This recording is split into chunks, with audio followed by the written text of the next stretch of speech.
বুক চিনচিন করছে হায়, মন তোমায় কাছে চাই। বুক চিনচিন করছে হায়, মন তোমায় কাছে চাই। আমরা দুজন দুজন নারী প্রেমের দুনিয়া। ছুঁয়ে দিলে হায় আমার কি যে হয়ে যায়। ছুঁয়ে দিলে হায় আমার কি যে হয়ে যায়। চিনচিন করছে হায়, মন তোমায় কাছে চাই। চিনচিন করছে হায়, মন তোমায় কাছে চাই। আমরা দুজন দুজন নারী প্রেমের দুনিয়া। দিলে হায় আমার কি যে হয়ে যায়। তুমি ছুঁয়ে দিলে হায় আমার কি যে হয়ে যায়।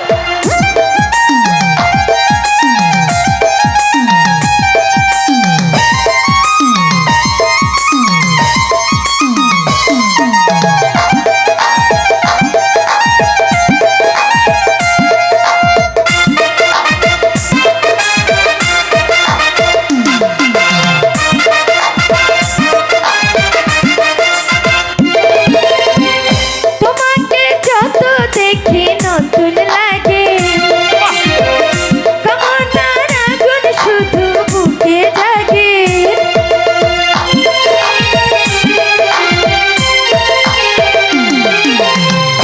তোমাকে যত দেখি নতুন লাগে। কামনার আগুন শুধু বুকে জাগে। আগুনে যাব পুরে, রয়েছ কেন দূরে। আগুনে যাব পুরে, রয়েছ কেন দূরে। যাও না সারা তোমায় ডাকে চোখের ইশারা। ছুঁয়ে দিলে হায় আমার কি যে হয়ে যায়। ছুঁয়ে দিলে হায় আমার কি যে হয়ে যায়।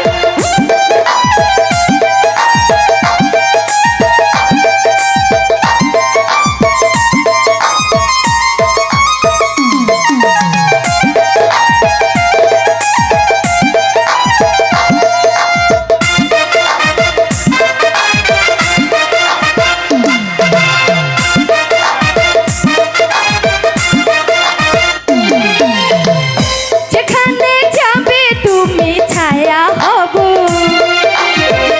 তোমার সাথে আমি মিশে রব।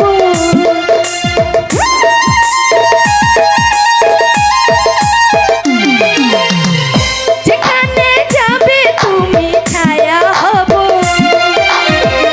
তোমার সাথে আমি মিশে রব। হাজারো বাধা এলে যাব না তোমায় ফেলে। হাজারো বাধা এলে যাব না তোমায় ফেলে। যাও না সারা তোমায় ডাকি চোখের ইশারা। তুমি ছুঁয়ে দিলে হায় আমার কি যে হয়ে যায়। তুমি ছুঁয়ে দিলে হায় আমার কি যে হয়ে যায়। চিনচিন করছে হায় মন তোমায় কাছে চাই। চিনচিন করছে হায় মন তোমায় কাছে চাই। আমরা দুজন দুজন নারী প্রেমের দুনিয়া। ছুঁয়ে দিলে হায় আমার কি যে হয়ে যায়। ছুঁয়ে দিলে হায় আমার কি যে হয়ে যায়।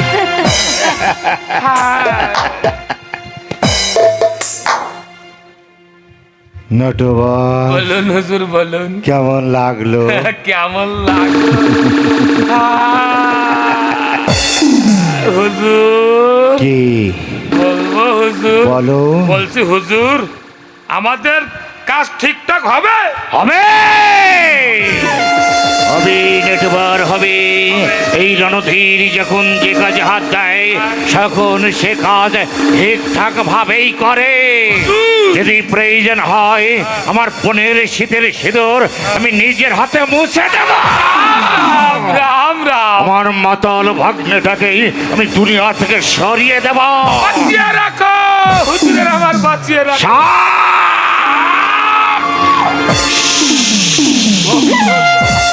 গোক্র সাপ, যেন নটবর একটা বড় গোক্র সাপের যে বিষ, ছোট গোক্র সাপেরও ঠিকই সমান বিষ। দীপকে বাড়ি ছেড়ে চলে গেছে, দীর্ঘদিন হয়ে গেছে। তার ছেলে না মেয়ে কি হয়েছে তার আমি কিছুই জানি না। খুঁজে বের করবো, খুঁজে বের করবো, তন্ন তন্ন করে খুঁজে বের করবো। তারপর তার ছেলে না মেয়ে যাই হোক না কেন, তাকে সে বাচ্চাটাকে আমি নিজের হাতে দুনিয়া থেকে সরিয়ে দেব। নইলে নইলে ওই বাচ্চা বড় হয়ে একদিন আমার উপর সবল মারবে। না নটবর না, মিরানধীর তা কিছুতেই সহ্য করবে না। আমার পথের কাঁটা আমি একটা একটা একটা করে উপড়ে দেব। আমার সামনে যদি পাহাড় এসে দাঁড়ায়, লাঠি মেরে যে পাহাড় আমি ভেঙে চুরমার করে দেব। লোকে বলবে পাপ চক্রান্ত, বলে তাতে আমার কিছু যায় আসে না। তবে এতটা পথ আমি এগিয়ে এসে আমার সংকল্পের পথ থেকে আমি কিছুতেই এসে বাহাবো না, কিছুতে। হুজুর হুজুর হুজুর হুজুর দাঁড়ান।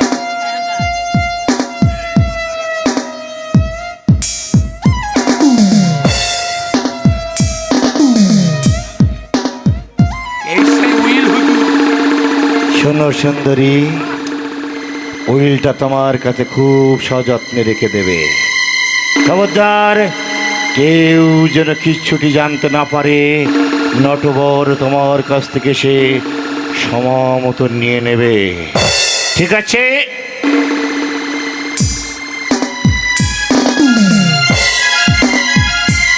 মনে রেখো সুন্দরী, ওই উইলই হচ্ছে আমাদের স্বর্গে ওঠার একমাত্র অবলম্বন।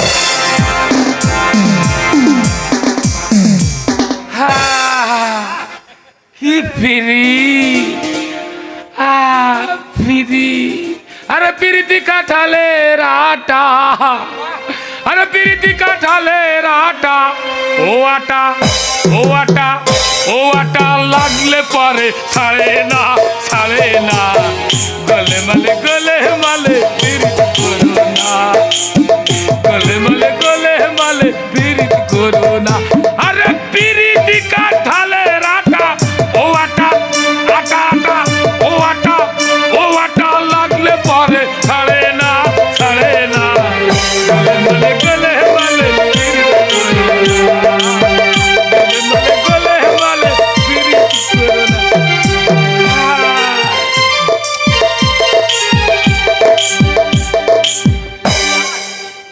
ভগবান, আর কতদিন পর আমার পুণ্যহতি শেষ হবে? একই, তুমি এখনো যাওনি? না, পাশের ঘরে লুকিয়েছিলাম ওদেরকে দেখবো বলে। দেখেছো? হ্যাঁ দেখেছি। তুমি ওদের চেনো? জানো ওরা কারা? হ্যাঁ জানি, ওদের মধ্যে একজনের সঙ্গে আমার রক্তের সম্পর্ক রয়েছে। সে কি? ওই রণধীর আমার মামা। মামা? হ্যাঁ তুমি তাহলে রাজার ছোট ছেলে? হ্যাঁ, বাবার দ্বিতীয় পক্ষের সন্তান আমি। তোমারই বড় ভাইকে রাজা তাড়িয়ে দিয়েছে? আরে কাকন, হ্যাঁ, তাই তো আমার দাদার সেই বিড়ম্বিত জীবনের ধাক্কা এসে লেগেছিল তোর ঘরে। তার মানে যে বউটি তোর এখানে রাঁধুনির কাজ করতো, হ্যাঁ। সেই আমার বৌদি। দাদা? হ্যাঁ রে, আংটির গায়ে নাম দেখে আমি বুঝতে পেরেছিলাম এই সেই হতভাগিনী যার জন্য দাদা আমার রাজ্যের সমস্ত অধিকার থেকে বঞ্চিত হয়ে আজ পথে পথে ভিক্ষা করছে। কোথায় কোথায় আছে তারা বলতে পারো? খোঁজ পেয়েছিলাম রে কাকো, কিন্তু আবার আমি তাদের হারিয়ে ফেলেছি রে কাকো। যেদিন তোর এখানে প্রথম দেখেছিলাম, দেখতে পেলাম আংটির গায়ে দাদার নাম খুব সুন্দর করে লেখা।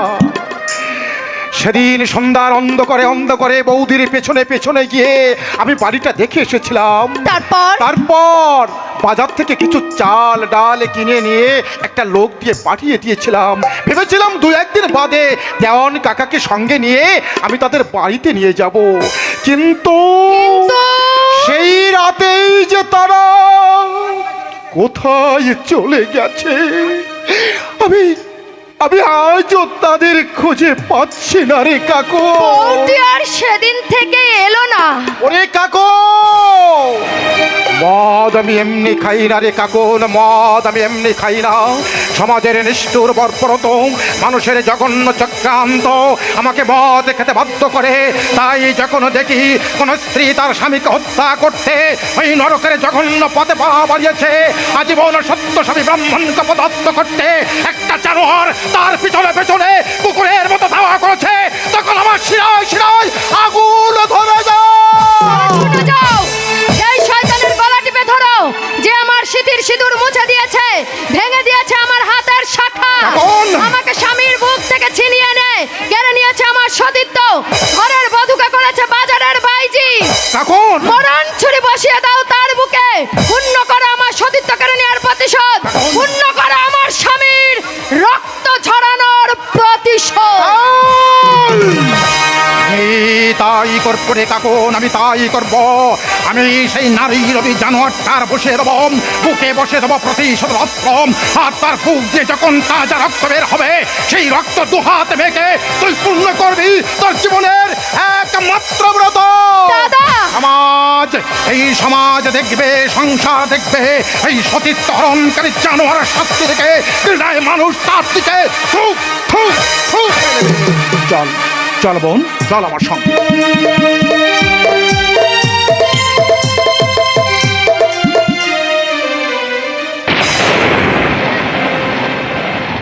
কে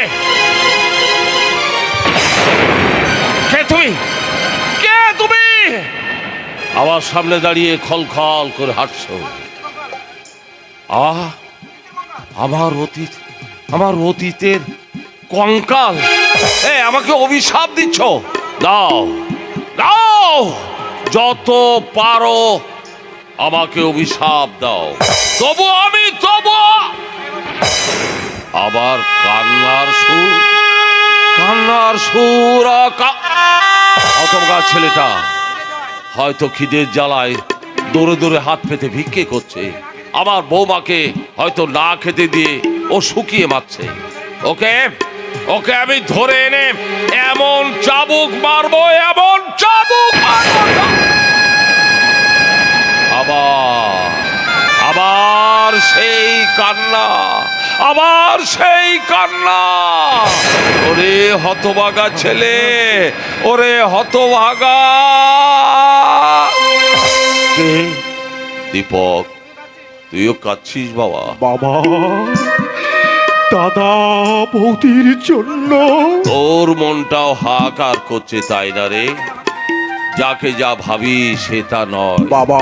পৃথিবীর চেহারাটা কি দুদিনে পাল্টে গেল রে দীপক? বাবা, এই বাবা, তুই তোর বৌদিকে দেখেছিস? দেখেছি বাবা, আমি দেখেছিস? হ্যাঁ রে, আমার বৌমা কেমন দেখতে হয়েছে বলতো বাবা আমাকে? বল, বধূবেশে যখন আমার সামনে সরে দাঁড়িয়েছিল না, আমি রাগে ক্ষোভে অভিমানে ওদের দিকে ভালো করে দেখিনি রে। ভালো বাবা, সে রূপের তুলনা হয় না বাবা। সে মুখের দিকে তাকালে আপনি আর চোখ ফেরাতে পারবেন না বাবা। বাবা, আমাকে একবার চুপি সেখানে নিয়ে যেতে পারি পারতাম বাবা, আমি পারতাম, কিন্তু কি বল না বল। আবার আমি তাদের হারিয়ে ফেলেছি।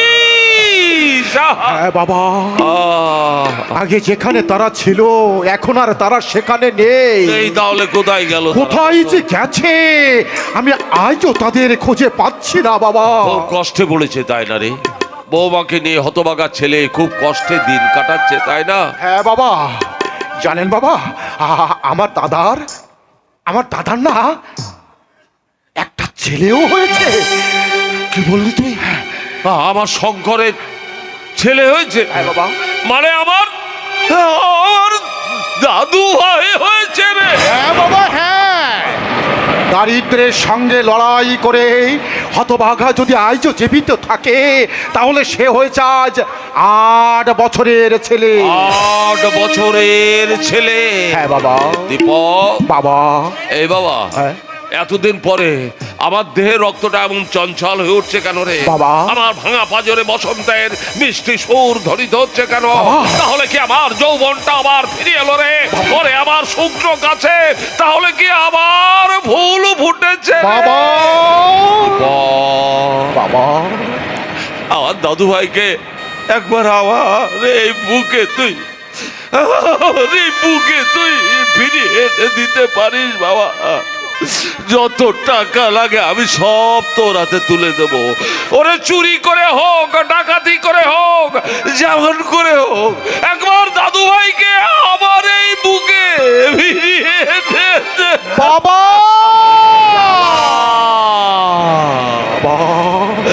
আমার এই বুকটাই বড় জ্বালা রে বাবা। বাবা এই বাবা, আমার এই বুকটা একটু হাত দিয়ে দেখ বাবা। দেখ না, দেখ বাবা কি মর্ম ভাঙা আকার। বাবা আপনি একটু শান্ত হন বাবা, আপনি একটু শান্ত হন। দিবক, ওরা কি বলে জানিস? ওরা কি বলে জানিস? শঙ্কর নাকি আমার এই রাজ্যটা জোর করে কেড়ে নেবে। দুঃখহরণ নাকি বেঈমান, বিশ্বাসঘাতক। 30 বছরের নুনের দাম বেঈমানি ছুরি আমার বুকে নাকি বসিয়ে দেবে বাবা। কিন্তু আমি জানি ওরা তা পারবে না রে। আমার চোখের দিকে তাকালে বেঈমানির অস্ত্র ওদের হাত থেকে মাটিতে খসে যাবে বাবা। রাগ জল হয়ে ওরা আমার পায়ের তলায় লুটিয়ে পড়বে, লুটিয়ে। আপনি ঠিক ধরেছেন বাবা, আপনি ঠিক ধরেছেন। মার মামাই ষড়যন্ত্র করে আপনার কান দুটো পিষিয়ে দিয়েছে বাবা। তাই তো মাঝে মাঝে আমার বিবেকটা বিদ্রোহ করে ওঠে। তাই তো আমার মনে হয় আমি দাঁত ছেড়ে কাঁদি, আমি চিৎকার করে বলি বাবা। পারি না বাবা পারি না খোকা।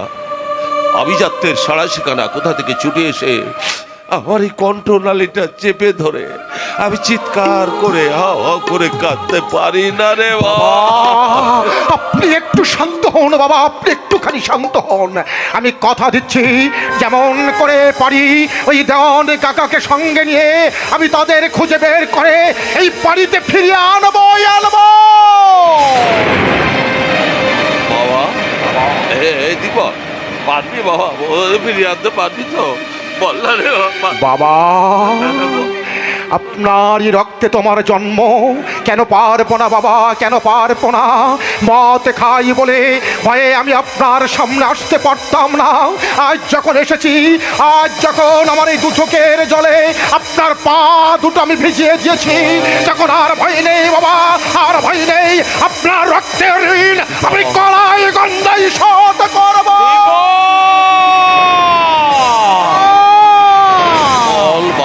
আমার ভয়ের বাঁধ ভেঙে গেছে বাবা, আমার লজ্জার মেঘ ওই আকাশে উড়ে গেছে। তাই আমি ওদের দেখিয়ে দেবো যে রাজা নরেন্দ্র নারায়ণের ছেলে মধ্যে সে মাতাল হতে পারে, কিন্তু তার মনুষ্যত্ব এখনো বিসর্জন দেয়নি বাবা, এখনো বিসর্জন।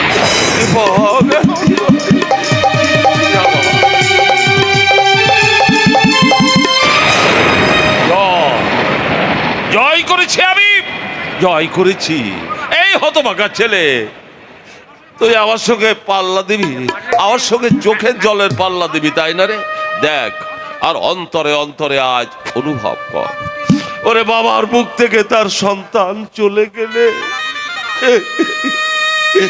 বাবার বুক থেকে সন্তান চলে গেলে এই বাবার বুকে যে কতখানি ব্যথা লাগে, কতখানি আঘাত লাগে। আজ আমি তোকে বুঝিয়ে দেবো রে। আমার বুকটা খালি করে চলে গিয়ে যেমনি করে আজ 8 বছর ধরে তুই আমাকে কাঁদাচ্ছিস, এবার তোর বুক থেকে তোর সন্তানকে চুরি করে এনে আমি তোকে বুঝিয়ে দেব যে বাবার মুখ থেকে সন্তান চলে গেলে বাবার বুকে কতখানি ব্যথা লাগে। আমি বুঝিয়ে দেবো, আমি এবার প্রতিশোধ দেবো রে, এবার আমি প্রতিশোধ দেবো, আমি চরম প্রতিশোধ দেবো রে, আমি চরম প্রতিশোধ দেবো।